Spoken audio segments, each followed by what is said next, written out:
Hello, everybody, and welcome to the Crypto Hipster Podcast. This is your host, Jamil Hassan, the Crypto Hipster, where I interview founders, co-founders, entrepreneurs, executives, thought leaders, artists, authors, you name it, all over the world, crypto and blockchain globally. And I have an amazing guest today. I'm excited about this interview. She's coming to us from Portugal. Her name is Hind. She is the co-founder of Thesis Defense. Hind, welcome. Thank you very much. Thank you for having me. It's a pleasure to be here. Very, very welcome. It's an honor. So I'll kick things off and ask you the first question I ask everybody is what is your background, and is it a logical background for what you're doing now? Great. Happy to start there. Well, I'll leave the determination about whether it's logical or not to you, but I'll tell you what my reasoning is. So I grew up in the Middle East for the most part. I studied political science. So far, not so logical, but we'll get there. I fortunately fell into Web2 technical project management straight out of college. So that was a fortunate circumstance for me, coming out with a liberal arts degree. And after working in tech for a few years and winding up in San Francisco, I decided to transition over to humanitarian and international development work, which was more closer to my center of gravity, and which is where I was hoping to initially land coming out of my studies. But I found myself sort of equally disillusioned as I was with the Web2 tech landscape, just in terms of centralization, lack of transparency, and when I left the Web2 space, I was thinking, I need to head in that direction. And that's where I'm going to find sort of the more meaningful work, the more impactful work. But I found the very similar problems in that sector.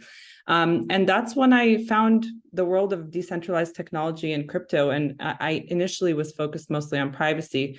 And this seemed to me like a very logical step, because it married sort of this professional background and skill set I had built with technical project management and interest in the impact of technology, but also this very personal desire and ethos to do meaningful and impactful work. And to me, decentralized technology was the avenue to do that. It seems logical to me. Great. And then we're on the right track. We're on the right track.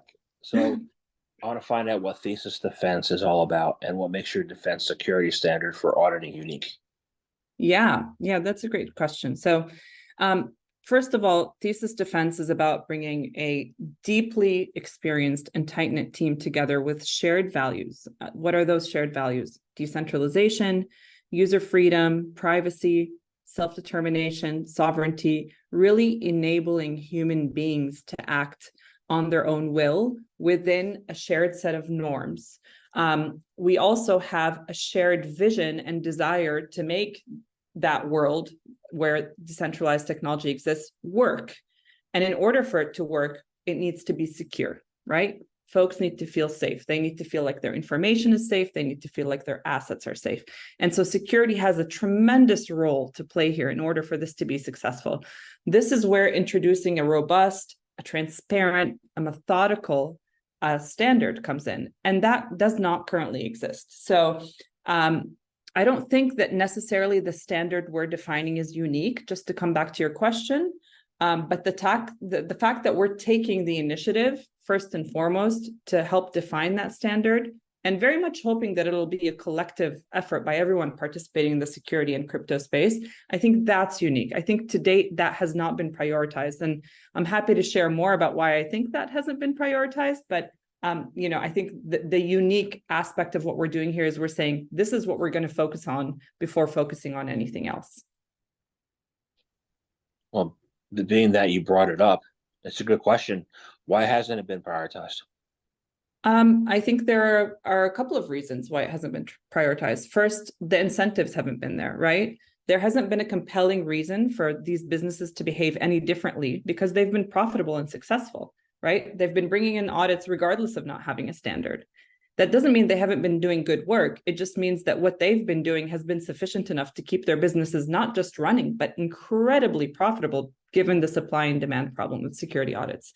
So, it's sort of the attitude of, if it ain't broke, but it is broke. And that's the differentiation here.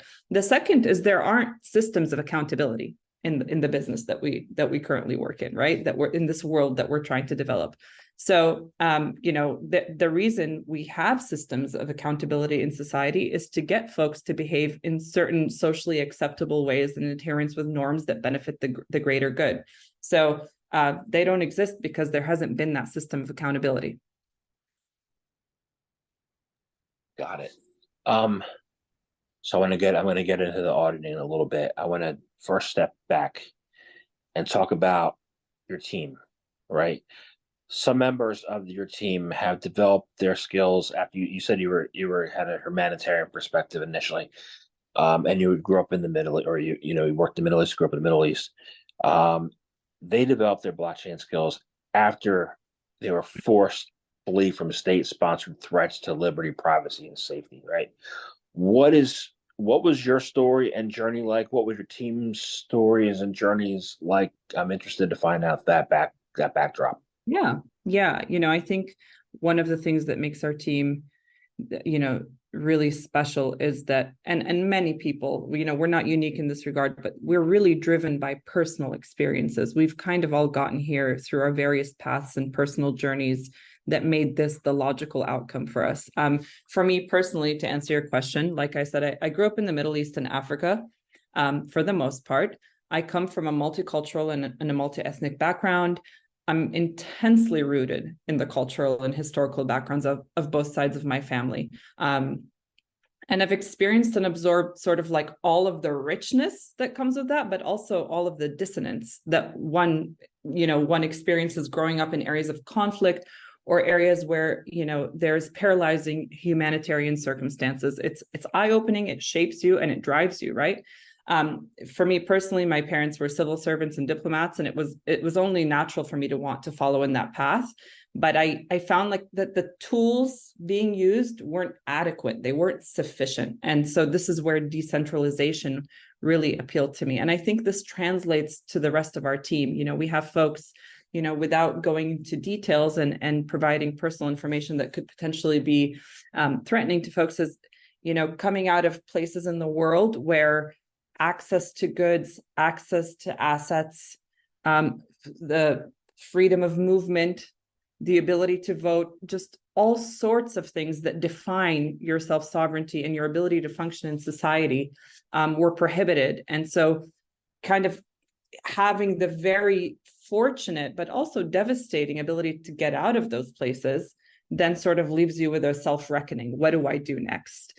And I think for a lot of people, what to do next is to figure out how to help those people that don't have the same fortune of being able to leave and establish homes in places where they are able to exercise rights that they haven't before. And, for me personally, and this is sort of where the values aspect that I was referring to about our team earlier at Thesis Defense is that we've all connected on this level. We would like to make the world a more equitable place.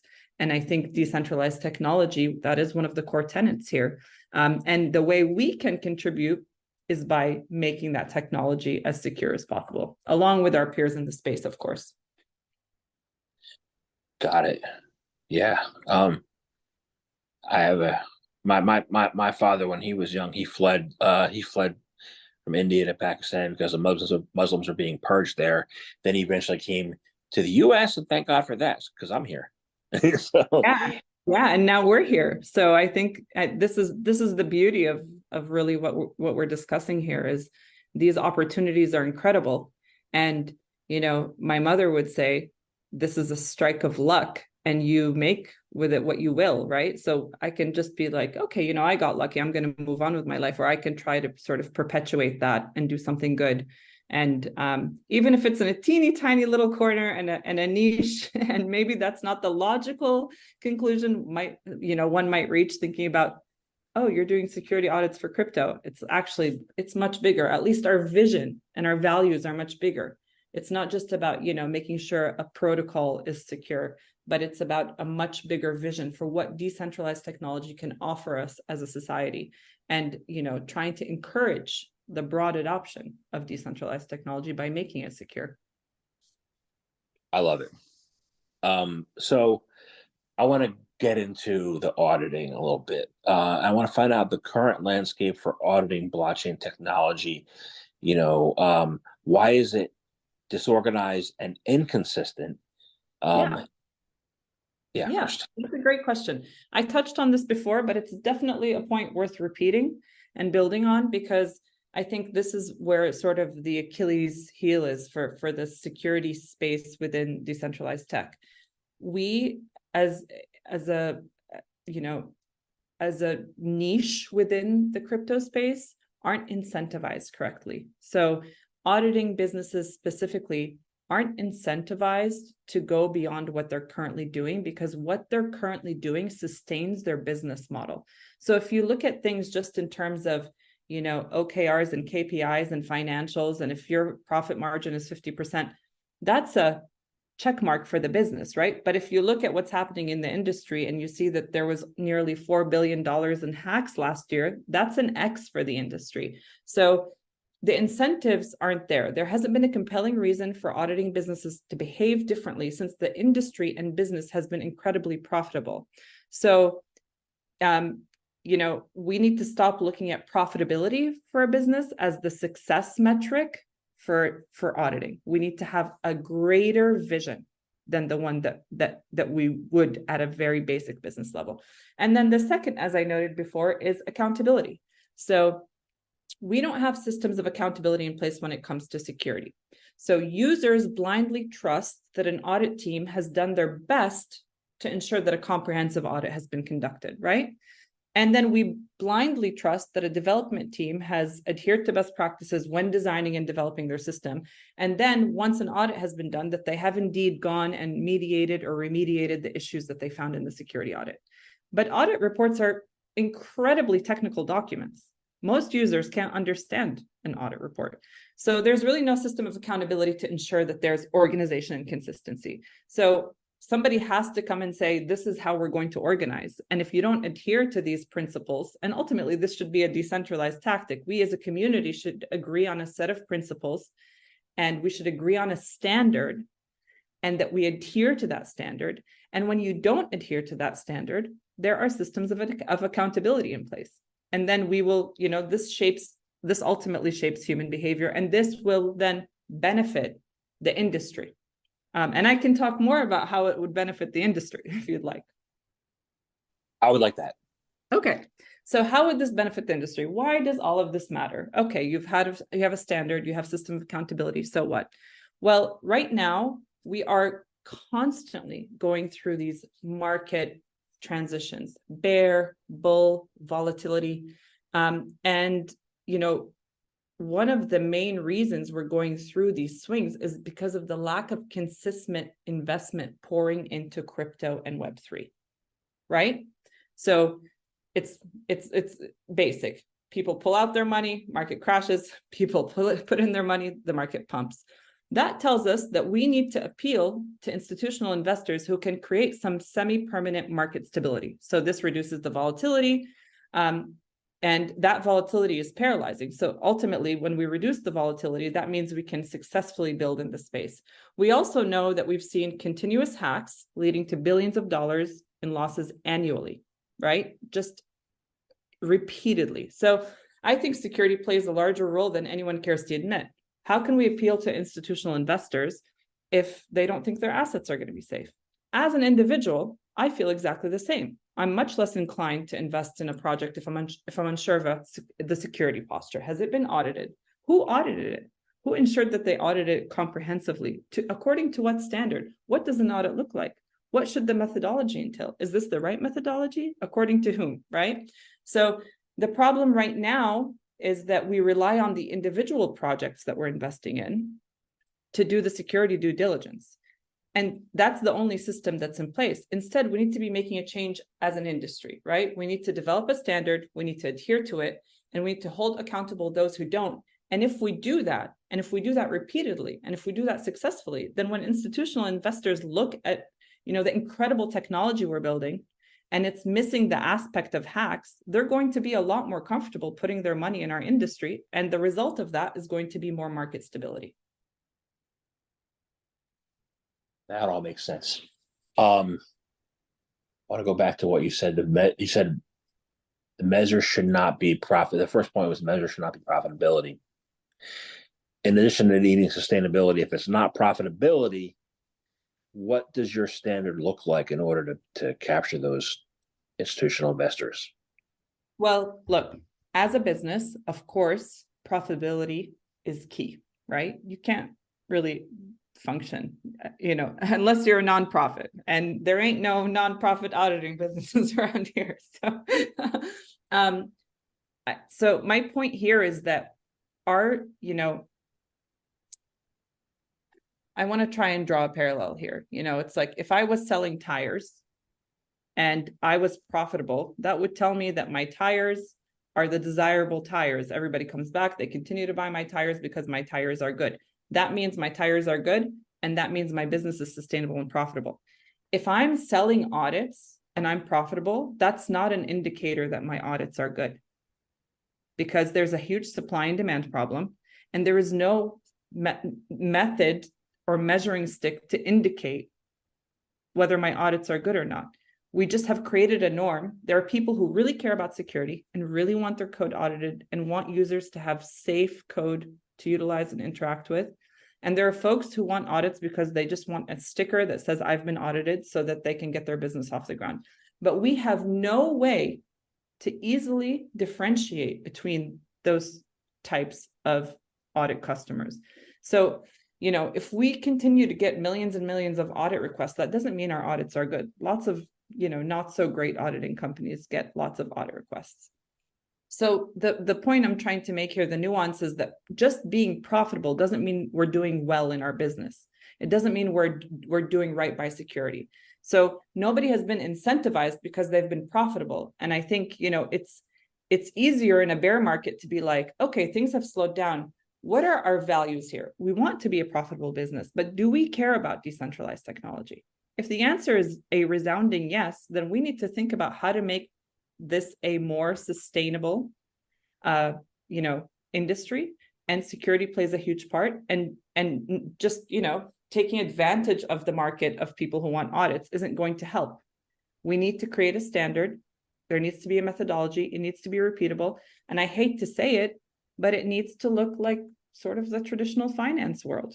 When you go get, you have to get an audit.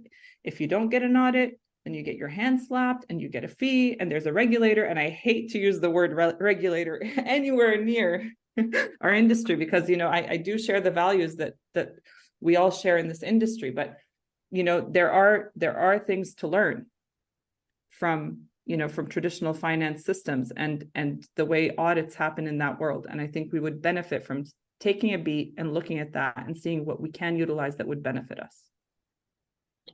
Sounds good. Yeah, I don't like to use the word regulator either, and especially the regulator here in the U.S. And I'm not going to get into that. Yeah. Different topic. Different topic. Yeah. I do have a thought. Before we started, we talked about the market going up a little bit recently, right?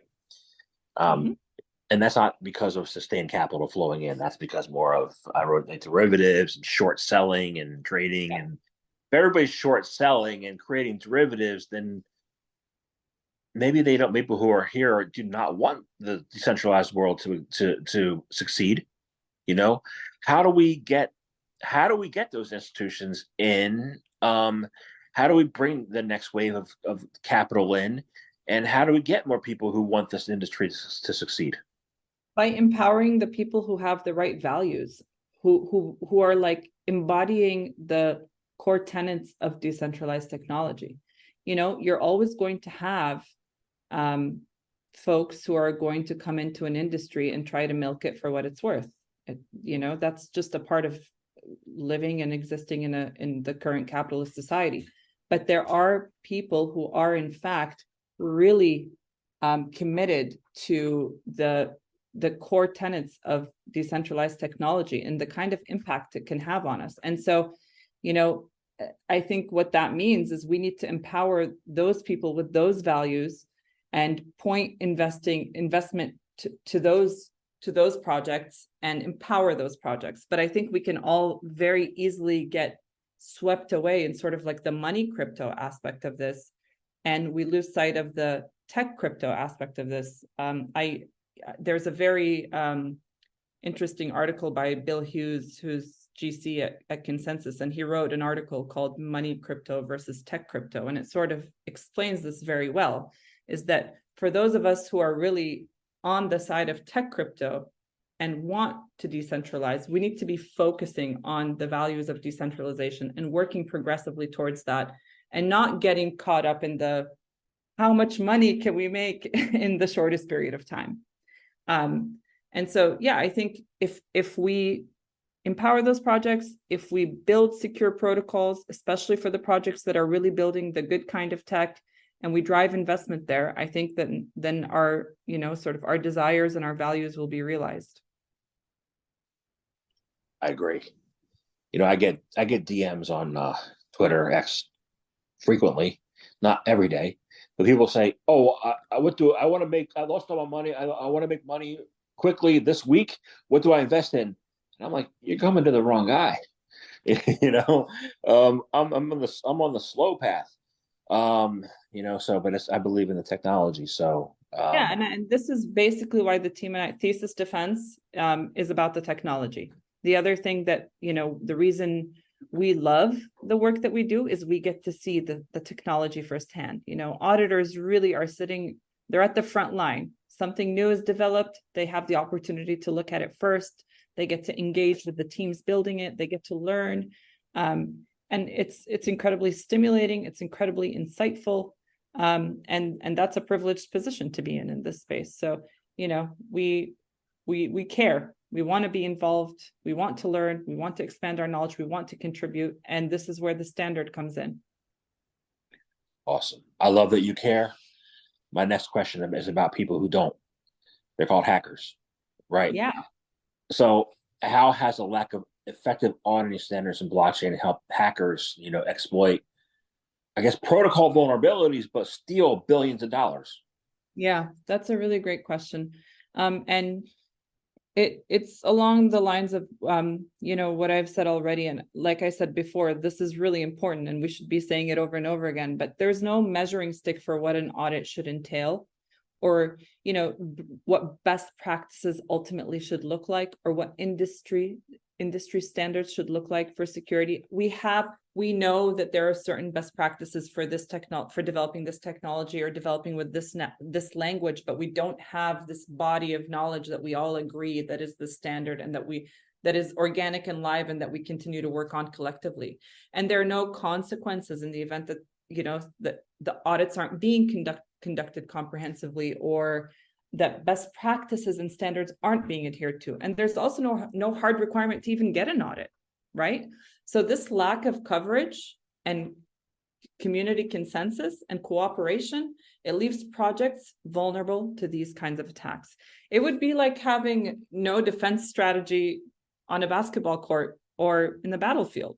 If you're not coordinating with your team about how you're planning to defend your side of the court or your side of the battlefield, then you're inevitably going to be susceptible and vulnerable to more successful, in both severity and in frequency, to more successful attacks by the offense, right? It's actually that simple. So, it's chaotic. There are holes, they can be infiltrated, and even a little bit of organization and communication and agreement and consensus on some of the methodology that we'd like to follow, the requirements we'd like to implement, I think that would go a long way. Awesome. So back in my corporate days, I worked in data quality. And that was fun. I built databases and data warehouses and stuff like that. But say you have this consensus. Say you have your protocol, your auditing protocol in place. Everything's good. Everybody's following your approach. There's still data quality issues, right? How do we begin to build the framework over what is acceptable data analysis in this industry versus somebody just slapping up a coin saying the number's up, go buy it? Like, how do you, what's the auditing determination and standard that needs to happen from a data perspective? Well, that's a really good question. Usually security audits in Web3 are sort of much bigger picture than data, right? They're looking at infrastructure, they're looking at, the protocol. And I think to some extent, when you say data, can you build on that a little bit? Yeah, I wish I could. I mean, you have the companies like DAP Radar that are looking at analysis of industry trends and market performance, stuff like that. Yeah. But you Oh, have. Go yeah, ahead. yeah, yeah. I mean, I think that's a really tough question. I think, in terms of the sort of decentralized tech audit work that we're doing and that I'm talking about, it's a bit outside of the scope of data quality, but I think that's a very valid question. How do we know what we're reading and what we're seeing is correct, and how is this how is this data collected and how is it put together? But I actually don't think that I'm the right person to answer that question. But I do think that, generally speaking, security audits in Web3 are more than, less about data, more about infrastructure, more about the software. I think they should be all encompassing. But yeah, I don't think I can say much more about that. Yeah, I was wondering if it's all encompassing. Yeah, this needs to be hit from many different angles. Well, I So think one of the biggest, I will say, this makes me think about, sort of the biggest mishap is the fact that, the way security audits are currently happening is folks go design a system, build a system, QA a system from a tech perspective, and they're, about 5 minutes away from launch, and they're like, oh, we need a security audit. And, I think there's a fundamental flaw in that. That's like building a house and then having the design of the house, reviewed by an architect, having them look at the blueprint. You need to look at the design of a system and assess whether or not it is secure before you build the system. Otherwise, if you find a system vulnerability in the design of a system, once it's been built and, 2 weeks away from when that team's hoping to launch, that scraps your entire system, your entire protocol. So really, what needs to be happening is that security needs to be integrated much earlier in the project lifecycle. And the terminology we use in the world of security is that systems should be secure by design, not by policy. You think about all of, privacy should be, instituted by design, not by policy. Systems should be built to be secure. And it shouldn't rely mostly on how users interact with those systems. And the way you do that is by, involving teams like Thesis Defense at the design stage, as opposed to when the code has been complete and then is ready for audit. that makes so much sense to me. Yeah. I was a project manager in my corporate days, and there would be entities around the company that their lead would just buy software without consulting with the IT department, and then my job was to go in there and put it in place. It was just, the design process, is like, so where do you see the security design process at the very, very beginning? I think this needs to be agile and iterative. The way we treat the software development lifecycle, right? You have design, development, and QA. Those sprints should include security. It just makes sense, right? It should be informing the entire process. You are going to save a lot more money ensuring that your system is, designed and developed in the most robust way possible. You can't ensure or guarantee security, but by, spending a little bit more upfront, you're actually saving yourself from two very potentially destructive outcomes. One, a discovery pre-launch during an audit that your design is so flawed that your system is just not safe to deploy and therefore can't be used. Or two, you ignore the recommendations about your design because it's too late, and then you essentially deploy the thing, and then it gets hacked, and then your users are out millions of dollars, and you're dead. So and we see this does happen. So I think, again, because there is no standard, because there are no systems of accountability, people can get away and cut corners on the things that they're not required to do. And security is just one of them right now, but it's catastrophic. And we're collectively paying for it as an industry. I agree. I go back to a couple of years ago when we had a developer whose mantra was I test in prod, and he was in DeFi. He left the DeFi space, but still, that doesn't give institutions confidence to embrace blockchain, right? So we improve the security, we improve the space. What else will it take institutions to get over the hump and embrace Web3? That's a great question. I currently eat, live, breathe, sleep security in crypto and Web3. I personally think security has a tremendous role to play here, directly and indirectly. I think, we need to be a reliable industry. We need to not just look like a reliable industry, we need to function like a reliable industry. We need to build good technology. We need to practice, we need to implement ethical business practices. We need to hold each other accountable. We need to create some standards. That doesn't mean we have to get boring or clunky or anything like that. And I think we need to do things progressively. I think we need to take small bites and chew and swallow. We need to have the buy-in of institutions. We need to make sure that we're not upsetting,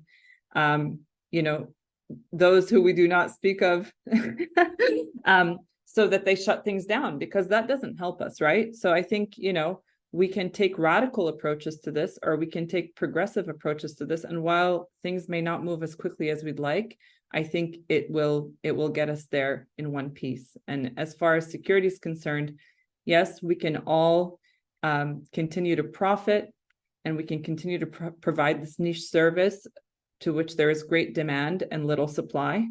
But I think we can do two things at once. They're not mutually exclusive. We can continue to function as a business, and I think we can also take a beat and develop a methodology that's repeatable, that's transparent, and we can work with our peers in the space, because there are experts in the space. They're not just within the walls of Thesis Defense. We can work together to do this and hold our customers and hold the users and hold everybody in this industry accountable and hold ourselves accountable. And I think, if we demonstrate that, I think investors will come, because the technology is so appealing. It is so promising.